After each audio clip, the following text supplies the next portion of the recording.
The personal social environment. The personal social environment is the sixth determinant area of importance for the ability and wish to participate in working life, and is part of the determinant sphere of social inclusion and social support for a sustainable working life for all ages. In order to experience well-being, the social beings we call humans need a sense of community and to be part of a herd. The need for caretaking with support, food, a place to live, or help when injured or ill is fundamental. The experience of being left out of the community or the pack can create a stress reaction, since it's deeply unnatural to us. It was a threat to our survival to be left out of the security of the pack. Therefore, the sense of community is a necessity to us, and we want to be part of the pack or community. Social participation is important, both in working life and in this personal social environment. Because life is more than work. We can change career paths, quit working, but we still need social participation. Therefore, the sense of community in the personal social environment is very important to maintain.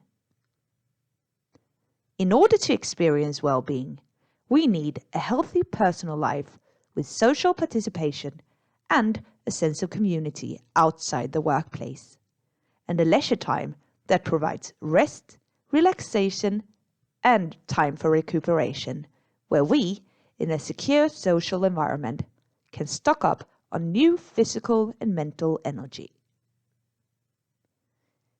Because in order to reach one's goals and achieve success, we need both hard work as well as socialization, stimuli, rest and relaxation.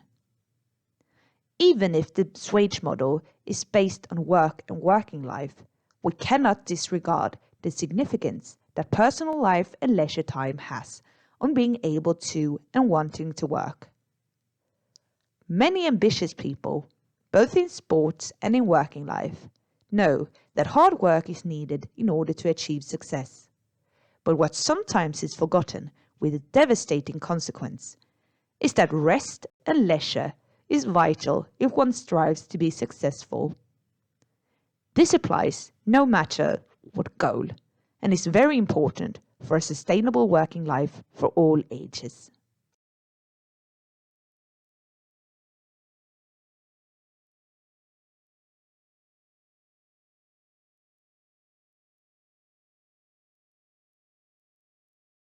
There are no definite boundaries between working life and personal life, and they often affect each other. Often aspects of the personal life come across our minds during working hours. For example, an argument with a partner or teenager, not forgetting to get a new raincoat for the 4-year-old since they're going on a date trip tomorrow, worry regarding a relative's disease, not forgetting to book an appointment for a haircut or visit to the dentist, the need to make a copy of a document for the tenants' owners association, or an exercise schedule to manage weight and fitness.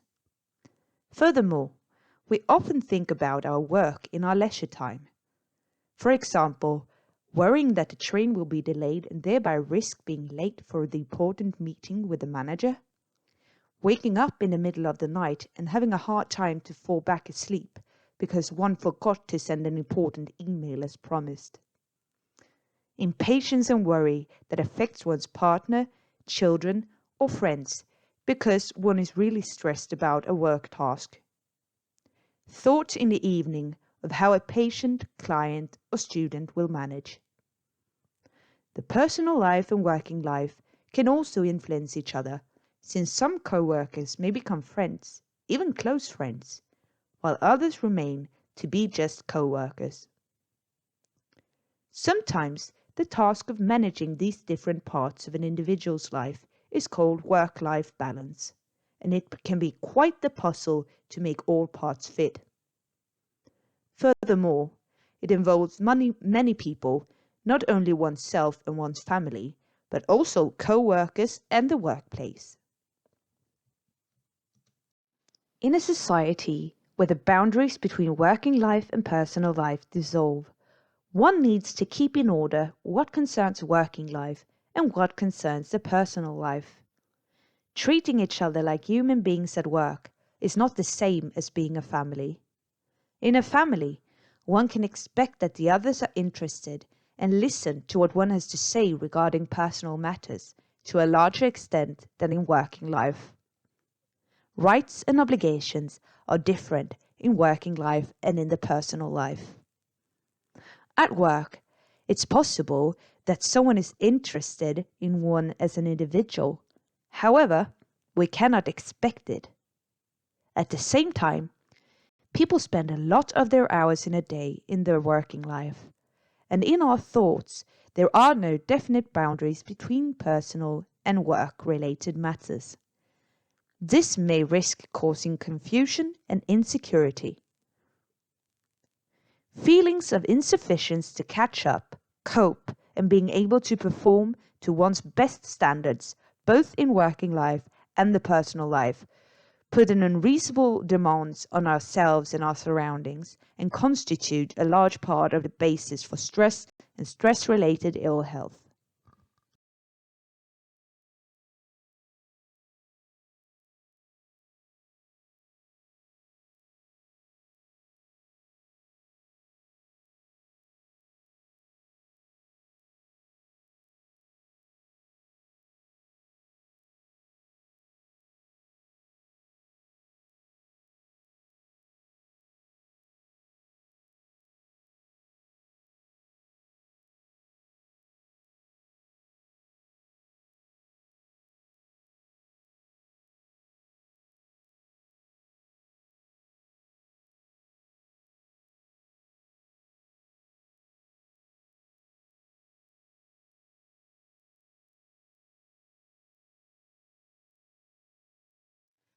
Research shows that many couples plan their leisure time and social life together, and this affects their plans regarding work and retirement.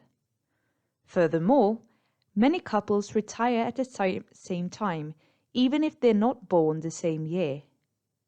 The average woman spends more time tending to matters of personal life and family, children, grandchildren, aging parents, cleaning, cooking, etc., compared to men in a heterosexual relationship. Older workers usually find it easier to balance their work with family and social matters than younger and middle-aged workers with children living at home. An active and socially satisfying leisure time and personal life can contribute to a wish of leaving working life early in order to spend more time on and having better opportunities of participating in the social community outside work. This especially applies if one does not experience well-being in the social group at work, and if one does not feel a part of the work team or that the manager is interested in their personality. It is important that employees experience security and trust at work and in the workplace. Since the working human being sometimes can be said to have two lives, one in working life and one in their personal life, it is important to make space for both. This is a constant puzzle, but it's important to try to somewhat adapt the organization, working hours, and routines to the everyday life that exists outside the organization or enterprise. For example, leaving children at daycare, hobbies, elderly parents, and other aspects that may affect how we tend to our work, how we focus on our work tasks, but also to our well-being. Avoiding an organizational culture of working overtime, sending mails late at night, and similar habits make it difficult to recuperate between work shifts. Although sometimes employees may need to work overtime or being on call in a crisis. However, at the same time, there needs to be a preparedness to support employees that may experience a crisis in their personal life. For example, if they or someone close to them may be ill, injured, or die, or other types of crises or catastrophes that are a natural part of life. Therefore, a workplace culture that promotes security and trust is beneficial regarding the balance between the employees' focus on working life and on their personal life, depending on their current needs and circumstances.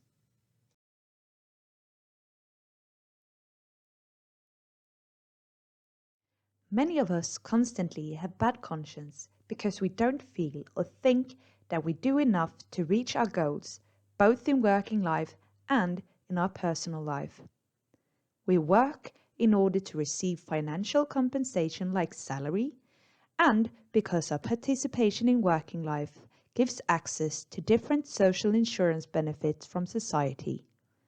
We need financial assets in order to provide for our living, eat, and have a place to live.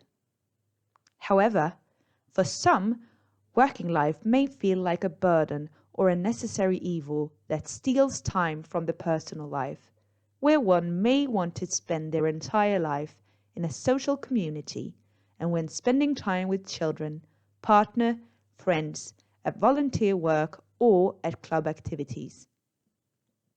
For others, work and work tasks as well as spending time with co-workers, managers and clients, patients, students, etc.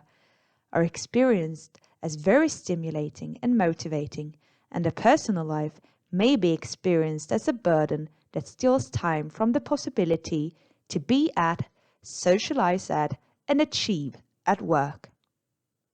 The need for balance between working life and personal life is often discussed, as if there would occur a balance or equality between working life and personal life during the years we're active in the workforce during life.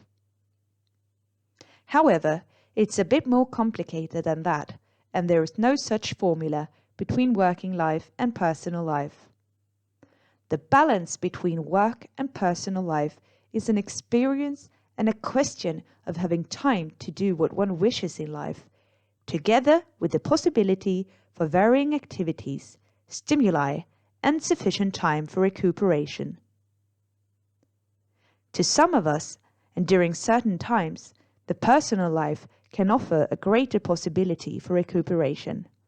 However, there's also times and situations where we experience the routines of working life as recuperation from our personal life.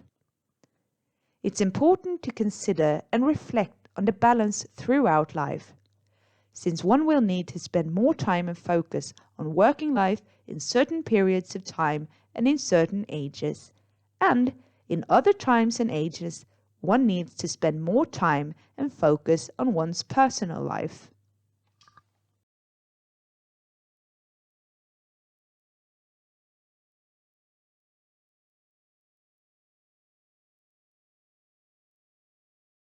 Time for participation in social events and communities outside working life is important to experience well-being. In order to achieve a balance between working life and personal life throughout a lifetime, it's important not to forget one's own needs. Therefore, in certain periods of time in life and in different ages, one needs to spend more time and focus on working life, and during other times spend more time and focus on their personal life. It is nothing but stressful if one tries to achieve a perfect balance between the two every day. Be open regarding your needs for flexibility between working life and personal life.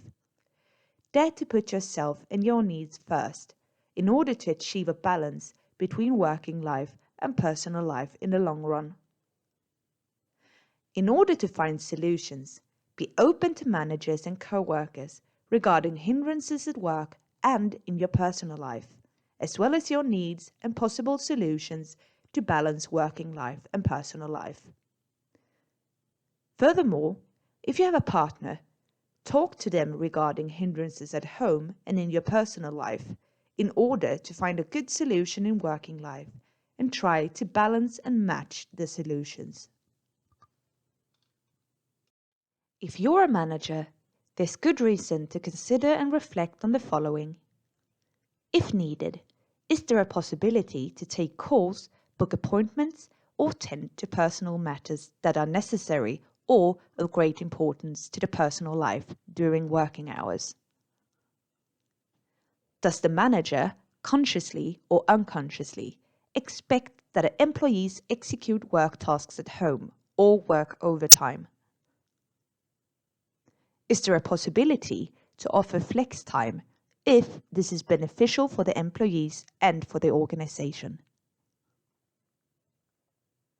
Are meetings and mandatory tasks set at times where everyone can attend without reoccurring strain on time for personal life? Create meeting spaces. Personal meetings are important, and so is creating meeting spaces for socializing, even if it does not regard work.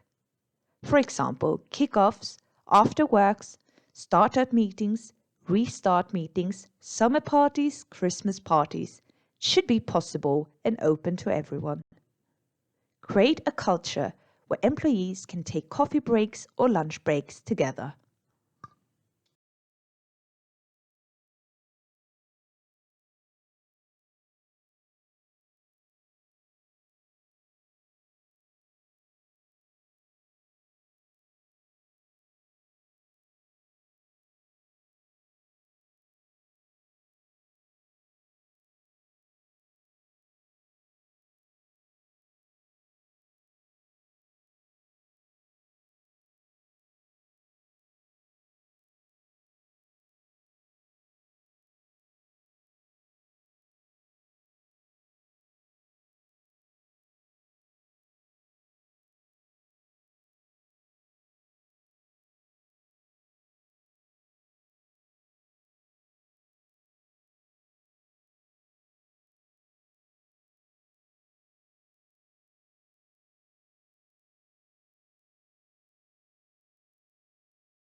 Supporting employees and co-workers in balancing their working life and personal life is often a difficult task for managers. Therefore, it's important to consider and reflect on the balance between working life and personal life based on the employees' different needs and their different ages. A father or mother of small children that doesn't sleep sufficiently may not be able to execute the complicated work tasks during a period of time, but may not dare to say so since they risk being perceived as less competent, even if they may need support, to not become stressed, burnt out, and experience fatigue syndrome, or if their lack of sleep may risk severe workplace accidents. An older employee may want more stimuli now that their personal social situation does not contain children to care for. Or maybe their need to care for an elderly parent means that they need to do things at a slower pace. Please take a moment to consider and reflect on the following questions. In performance reviews, do you bring up the balance between working life and personal life based on the employees' different needs and different ages? When evaluating risks in the work environment, do you consider the employee's personal social situation? Does any of your co-workers spend more time tending to work tasks than expected based on the working hours and risking that their personal life may suffer?